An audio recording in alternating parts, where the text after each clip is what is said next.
नमस्कार मंडळी, श्री स्वामी समर्थ. आपणा सर्वांचे अविरत या चॅनेलवर पुन्हा एकदा स्वागत आहे. महाराष्ट्राच्या सप्तशिखर पर्वतरांगेत वसलेले मांढरची देवी काळूबाईचे मंदिर हे भक्तांच्या श्रद्धेचे प्रतीक आहे. आजच्या व्हिडिओमध्ये आपण या पवित्र मंदिराचा इतिहास, महत्त्व आणि इथे होणाऱ्या खास जत्रेबद्दल माहिती जाणून घेऊया. चला तर मग व्हिडिओला सुरुवात करूया. सातारा जिल्ह्यात वाई तालुक्यातील मांढरदेव येथील काळूबाईची वार्षिक यात्रा पौष महिन्याच्या पौर्णिमेला असते. तिलाच शाकंभरी पौर्णिमा किंवा चुडी पौर्णिमा असेही म्हणतात. श्री काळूबाई देवी आदिमाया पार्वतीचेच रूप आहे. ही देवी नवसाला पावणारी असल्याने नवस चुकते करणारे भाविक भक्त वर्षभर येत असतात. समुद्रसपाटीपासून 5000 फूट उंचीवर असलेल्या गर्द करवंदीच्या वनराईत विराजमान झालेल्या काळूबाईचे स्थान भौगोलिकदृष्ट्या शंभू महादेवाच्या डोंगर रांगेत म्हणजेच पुणे व सातारा या 2 जिल्ह्यांच्या तसेच वाई, भोर, खंडाळा या 3 तालुक्यांच्या सरहद्दीवर शिखरावर वसलेले आहे. वाई शहराच्या उत्तरेकडे मांदार नावाचा पर्वत आहे. तोच हा मांढरगड. अवघ्या 20 किलोमीटर अंतरावर असलेल्या मांढरदेव येथे जाण्यासाठी साताऱ्याहून वाई मार्गे तर पुण्याहून भोर मार्गे जाता येते. शिवाय पूर्वेकडून शिरवळवरून लोहम झगलवाडी मार्गाने पायथ्यापासून पाऊलवाट आहे. पायथ्याला झगलवाडीतही देवीचे छोटेखानी मंदिर आहे. तेथून डोंगर चढण्यास प्रारंभ होतो. मधल्या टप्प्यावर जाळीतल्या म्हसोबाचे कडक देवस्थान आहे. त्याच्या डाव्या बाजूला एक थंड पाण्याचा झरा आहे. त्यानंतरच्या टप्प्यावर मांडव्य ऋषींची पत्नी मंडाबाईचे दगडी मंदिर आहे. स्थानिक लोक तिला मंडी आई असे म्हणतात. या मंदिरासमोरच गोमुख तीर्थ हे जलकुंड आहे.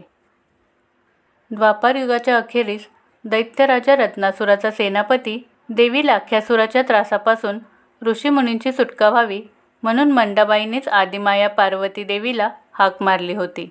म्हणूनच देवी तिच्या हाकेला धावून आली. या युद्धात काळभैरवनाथाने देखील देवीला सहाय्य केले. पौष पौर्णिमेच्या मध्यरात्री दैत्याला ठार केले. मांडव्य ऋषींच्या नावावरून देवीचे नाव मांढरदेवी व गावाचे नाव मांढरदेव असे पडले. त्यांनी हिरडाच्या झाडाजवळ आश्रम बांधून शंभू महादेवांची तपसाधना केली. त्या ठिकाणी मंडेश्वर महादेवाचे मंदिर आहे. त्यालाच मांढेश्वर असेही म्हणतात.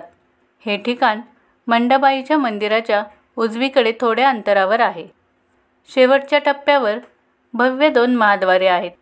मध्यावर उजव्या बाजूस रामभक्त हनुमानाची 5 फूट उंचीची मूर्ती आहे. मुख्य मंदिराच्या सभामंडपात देवीच्या पराक्रमाचे प्रतीक असलेल्या सिंहाचे दर्शन घडते. गर्भगृह 3 खणांचे असून मधल्या खणात काळूबाईची 2 फूट उंचीची शेंदूर चर्चित महिषासुरमर्दिनी रूपातील चतुर्भुज अशी बैठी मूर्ती आहे. एका हातात त्रिशूळ, दुसऱ्या हातात ढाल, तिसऱ्या हातात तलवार ही शस्त्रे आहेत. चौथ्या हाताने राक्षसाची शेंडी धरली आहे. मूर्तीच्या समोर महादेवांची पिंड आहे. मूळ मूर्तीवर सोन्याचा किंवा चांदीचा मुखवटा बसवून हिरवी साडीचोळी नेसवलेली असते. हळदी कुंकाने आईचा मळवट भरलेला असतो.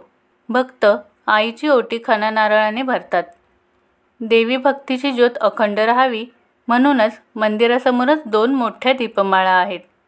त्यांच्या उजवीकडे सेवक गोंजीबाबा तर डावीकडे शिपाई मांगीरबाबा यांची मंदिरे आहेत.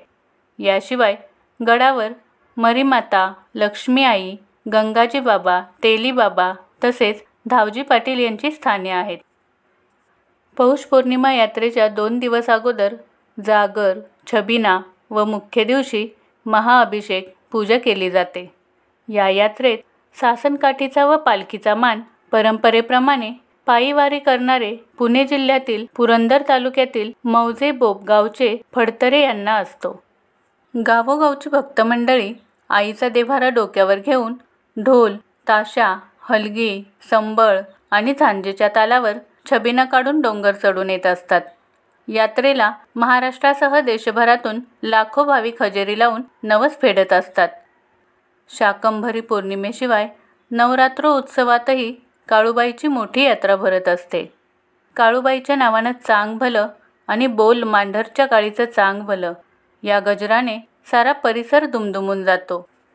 देवीचे मंदिर कधी व कोणी बांधले याची फारशी नोंद आढळून येत नाही, पण मंदिराच्या हेमाडपंथी शैलीतील बांधकामामुळे हे मंदिर बरेच प्राचीन असल्याचे सिद्ध होते. मांढरदेवी काळूबाईचे मंदिर लहान असून त्यात सभामंडप व गाभारा आहे. गाभाऱ्यामध्ये चांदीचे सुरेख काम करण्यात आले आहे. कळस रेखीव असून त्यावर गाय, सिंह यांच्या मूर्ती बसवलेल्या आहेत. मंदिर पूर्वाभिमुख असून मंदिरासमोर दीपमाळा आहेत. तसेच मुख्य मंदिरासमोरील डोंगरात काही अंतरावर म्हसोबा देवाचं ठाण आहे. काळूबाई मंदिर परिसर निसर्गरम्य असून वनराईने नटलेला आहे. मांढरदेवी येथे काळूबाई देवीची स्वयंभू मूर्ती असून ती चतुर्भुज आहे. देवीच्या उजव्या हातात त्रिशूल आणि तलवार आहे, तर डाव्या हातात ढाल आणि दैत्याची मान पकडलेली आहे. देवी उभी असून एक पाय दैत्याच्या छातीवर ठेवलेला आहे. संपूर्ण मूर्तीत शेंदूर लावलेला आहे. तर इतर वेळी देवीच्या चेहऱ्यावर चांदीचा तर यात्रोत्सवात सोन्याचा मुखवटा बसवला जातो. देवीचे वाहन सिंह आहे. या मंदिराबद्दल अशी आख्यायिका आहे की सत्ययुगात मांडव्य ऋषी गडावर यज्ञ करीत होते. त्यांच्या यज्ञकार्यात लाख्यासूर नावाचा दैत्य त्यांना त्रास देत होता.